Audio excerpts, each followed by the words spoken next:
Welcome to Carroll Creates, a podcast series produced by Karr Library at Carroll College.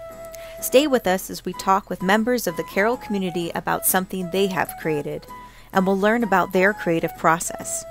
In our fourth episode, we speak with Carroll alum and small business owner Joy Kelso. Joy talks to us about how her Carroll education informed her business, the candle shop here in Helena, and what she has learned along the way since graduating. Shop her online store at thecandleshop.co. That's shop spelled S-H-O-P-P-E. This episode was produced and hosted by Elizabeth Karr. The episode's music track, Yellow Cafe, was created by Audio Hero and provided by Zapsplat. Let's listen in to Joy's story.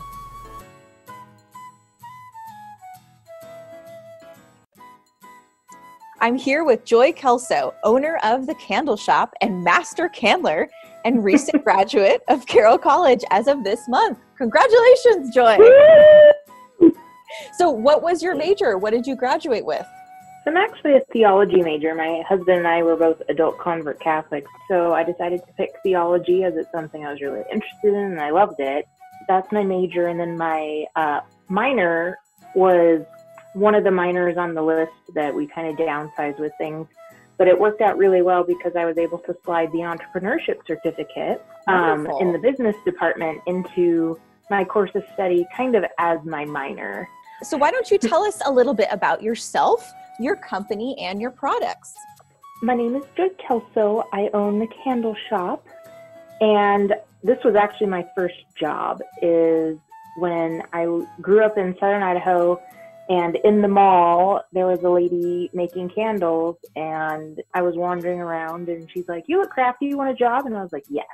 So I started training with her, and my candles are carved candles or ribbon candles. Of course, everyone is welcome to go see them on thecandleshop.co to kind of see what I'm talking about. It is a 2-year, well, really 4-year apprenticeship program. I apprenticed for 2 years, and then the recession hit in 2008, and I joined the Army because that's about all there was to do. So a deployment, a marriage, now a degree later, I kind of came into the business. There aren't really people that know how to do it, and it's an art that hasn't really been passed down. So when Joanne approached me saying, you know, I'm ready to retire, and I'd like to give you the business. That isn't quite legal, so I did end up purchasing the business. So I now own The Candle Shop. It used to be Cat's Candle Company, and then in Boise, Idaho, and then Joanne had bought it from Cat, and we became The Candle Shop, and it is an older art, so we spelled shop S-H-O-P-P-E. I love that. Just something kind of kitschy and cute. So thecandleshop.co is where you can see my candles. I have a workshop space kind of over by the airport, but it is an online store, although I do hope eventually to have some type of retail store that people can come in and watch or, you know, make their own candles. And I've also expanded into some scented candles because who doesn't love that? And yeah. So you talked a little bit about how you took your interest and made that into a company or business. Since you bought this business, what was that process like for you? Were there any surprises when you became an actual owner? You know, what sort of strategies or hurdles did you face? Yeah. There are just so many things that nobody tells you that you don't know to ask. Like just even filing for like your business license, you kind of have to have your hand held and walked through it. So I was involved with JCF, which the Carroll College Veterans Coordinator is on the board of Joint Community Forces here in Helena. And as a veteran nonprofit company, they help hook you up with everybody. SBA assistants out of Helena College, Ryan Loomis, kind of held my hand and walked me through all that. And he works with Carroll College in the entrepreneurship program and came and spoke a little bit in Annette and Julie's class. So they, I really did kind of have to have my hand held through the process because there are just so many little things. You have to file your business license. You have to, you know, not quite renew, but you have to make sure that it's still going every year. Little things like buying paper, making sure that that's in your business plan when you first start, so you can allot for the things that you just don't know you're gonna need.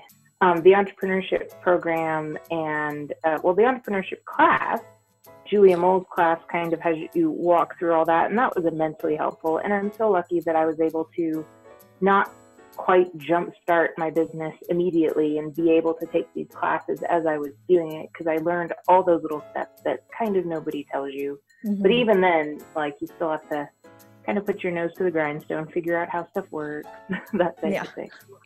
Great. Well, that kind of leads into my next question, especially as a recent grad. How has Carroll, the education, either informed your business, or do you see it informing your business in the future? Well, firstly, it's kind of an odd time to start a business, as I can really pick them, what with COVID-19 running around. But I was already setting myself up to be an online business, so I feel like I'm not hit quite as hard as maybe some of the retail businesses that had to close, as I don't have the same, overhead with employees or anything like that yet, luckily.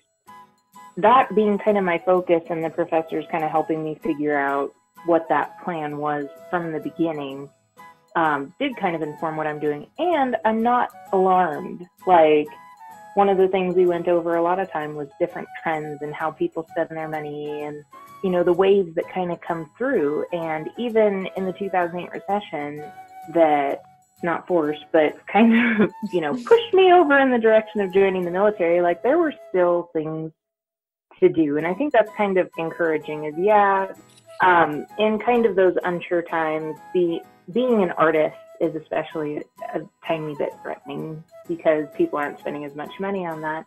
But I've been really encouraged by the people supporting my business throughout this time. It's brand new. Not a ton of people know about it even.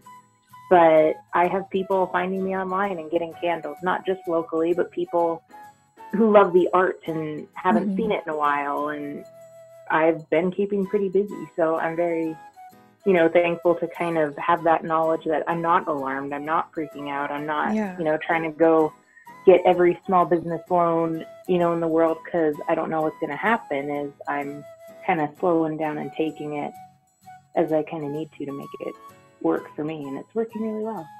Well, I'm curious, because you said, you had kind of set yourself up to be online, and that's your plan. So how do you connect with other businesses in the community, or is that even important to you? Do you focus more on like an online business community? Oh, it's incredibly important to me to connect locally. Is I fell in love with Helena, so I love being here, but I fell in love with the architecture, the history, the people. It's a capital, but it's still kind of a small town. Yeah. So Cindy at Beargrass often hosts pop-ups and some of my products. Melissa at Buzz Boutique, originally had me in the back of her store. That's kind of where I started out. There are just so many people who kind of love what I do, down at Barnes Jewelry. I actually worked there summers while I was in Carroll, learned a little bit more about the art behind clocks and jewelry making. And I just like old-fashioned art, I guess. And Helena really is prime place for that. And I would like to have a retail store at some point. So it does nothing but behoove me to be connected to the community I'm in. But this is also such a unique place to have a business. There's so many female business owners, downtown, midtown.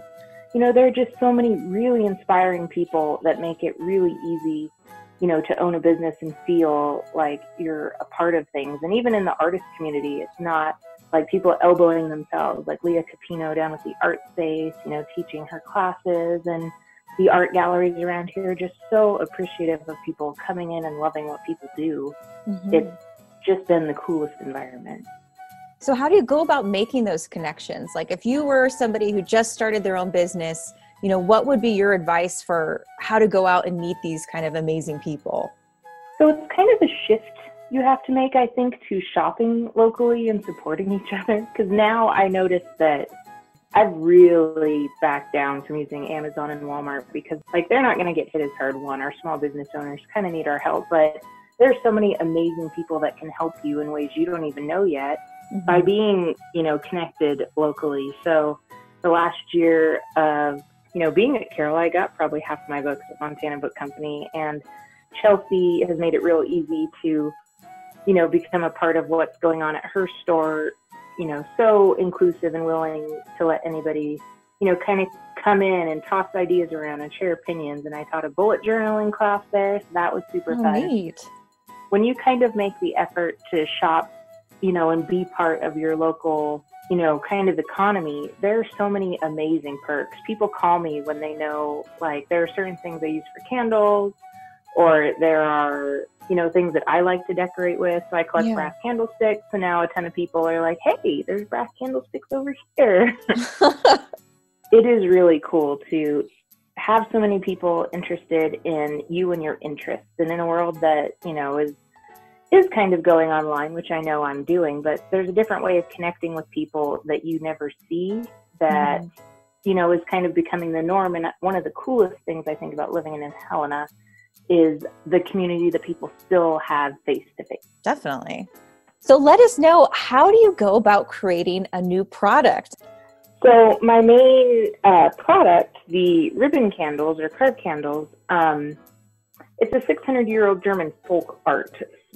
But like most things, I mean, you can kind of say the same thing about knitting or watercolor, but each person that picks up a new art kind of leaves their own flair on it, which is one of the coolest things about being an artist and creating. So with the carved candles, Cat's Candle Company actually developed some new carved candle designs. So their, kind of claim to fame was that every piece was custom colors, everything. And a lot of the traditional overly busy designs have been kind of pared down to be a little more elegant and marketed mostly as unity candles or special occasion candles, which a lot of people really seem to love. And when I got the candle shop, not just because of my name, I figured I should have more than one type of candle, is it's been really cool to see what other people have done with wicks and wax over the course of the centuries, which was actually one of my last projects with Professor Reese in my last theology class, was candles in the Catholic Church and kind of the history and tradition surrounding that. And that was such a cool project because I really got to explore, not just the history from a ritualistic point of view or what it was being used for or the point, which, early on was just light, but how different cultures did it. So there's an Alaskan tribe that has something called a flame fish, and it's just a particularly waxy, oily fish, and its bones stay lit. So then the actual, waxy part of the fish is what fuels the flame, and, the bone is kind of what holds the fire there. So it's really kind of interesting to see what people have done and then turn that around into innovation. I decided to do scented candles because everybody asked if I carried that. And so if everybody is asking and wanting that from me, I think one of the top things that my business classes taught me is, here's my target market telling me exactly what they want from me. So the candle community is so supportive. Like, I didn't know what I was doing. I joined some candle forums. I started watching videos, and they just want to tell you how to make them. Like, you can make them at home. You can make a perfectly beautiful candle at home, and candle makers aren't threatened by that at all, which kind of surprised me. When I came up with my candles, I use American soy wax, and I use wooden wicks from sappy fruit trees that can no longer produce fruit in orchards. So it's a really cool, kind of product that's kind of my little shtick. And I started choosing fragrances, and I had friends that were more than willing to burn candles and tell me what they thought. There's so much behind it too, with fragrance load and how much fragrance can your wax handle, and wax versus, the oils that go into it, and each wick burns differently. And if I change my fragrance in a candle, I have to experiment with different wicks too, because certain wicks don't handle certain fragrances. And there's so much people don't kind of realize that. I found a really awesome company that does phthalate and paraben-free kind of fragrances, because fragrance candles will often set people off with migraines or headaches. So I really wanted to have a high quality, clean product that didn't do that to people. So I had some friends that were sensitive to fragrance and candles specifically. So I had them test, and I'm actually sensitive to it too. I didn't like kind of that cloying smell that can come with heavy florals or things like that. So where can people access and buy your candles? I know you've mentioned your website. predominantly the Candle Shop, SHOPPE.co. So my business Instagram is the candleshop.co. And then my personal, not quite personal because I'm still set up as kind of like a business for my personal, because I show kind of what I'm working on in the workshop, and that's the Candle Shop Boss. I show sometimes little videos of me mixing candles, little sneak peek projects I'm working on with different, collaborations in town. A couple different businesses carry my collaborations, so you'll see my name on the sticker on the bottom, but often they have their own branding and things like that on top of it. So Soul Sisters did a collaboration with me. Cobblestone did a collaboration with me. I pour a beautiful fragrance into teacups for Bear Grass. Yeah, there's a lot of really cool people that love the idea of making their own candles and mixing fragrances and things like that. So it's really fun to offer that to Helena, because it's previously, or as much as I know, it's not something that's really happened. And are you working on any new products right now? A little. If it's a secret, you don't need to tell us. Well, one of the coolest things I think about owning your own business and just innovation in general is constantly looking at what you're doing and asking yourself how you can do it better. So I do have a signature scented candle line coming out, but it is kind of wedding season, and this is the time that I really love to be involved in people's, kind of the nitty gritty and creativity that people are doing with weddings right now. So living room weddings have had a huge jump. So a lot of people are looking for something really meaningful to kind of take into that experience. Yeah. So as all my candles burn, they burn straight down the center, leaving all the outside carvings, and everywhere where there's a cut on the core, it lights up and glows.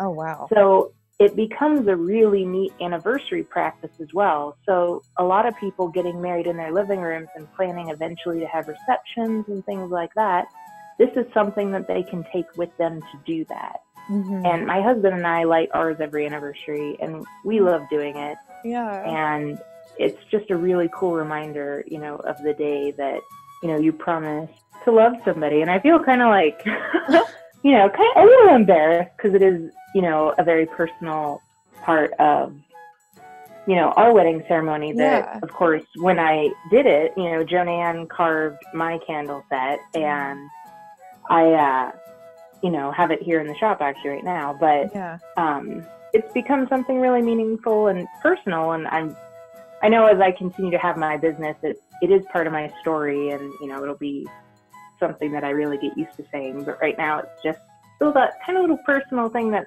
I still want to bring to other people. So it's a really cool symbol that we love to, do every year. And our family members, if they're around, actually ask, hey, can we be there when you light it? Can we watch it burn? Because it is something that not a ton of people do. Yeah. But I'd love it if more people did, because it has just become such a cool part of what we do every anniversary. Awesome. Well, you've given us a ton of great advice, but my closing question is going to demand more from you. So what is one tip or takeaway you would give a student who wants to start their own company or business and start selling their own creations?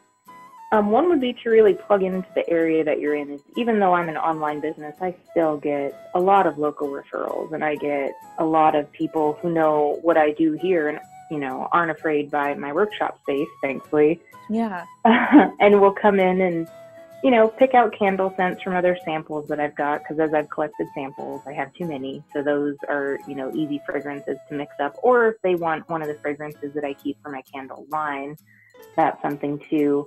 Online, you can kind of market wherever you want. You'll find your audience, but, having a good reputation and working relationship with the people in your community is huge. And I think that people can actually get a huge leg up on different connections in college, and using that opportunity is, even though I went to school as an older student, everything was a little easier for me to see about connecting with people and using the time to kind of funnel yourself into where you want to be.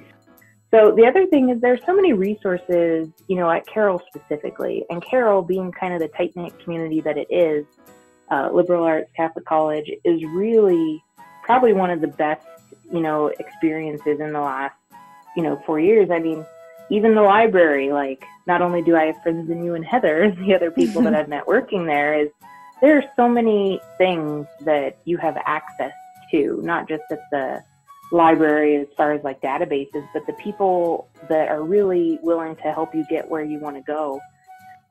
What is one thing that would surprise students to learn about Karr Library? I think it would really surprise them to know how awesome the people that hang out at the library are. Library nerds! Like, when people go to library, it's often for a specific project, and I think you miss out on so much. Like, the staff, you, Heather, you know, everybody that works there really goes above and beyond. I can't tell you how many times Heather saved my butt, not just during a project, but I've had going in with an idea for different projects and came out with something completely different after bouncing it around.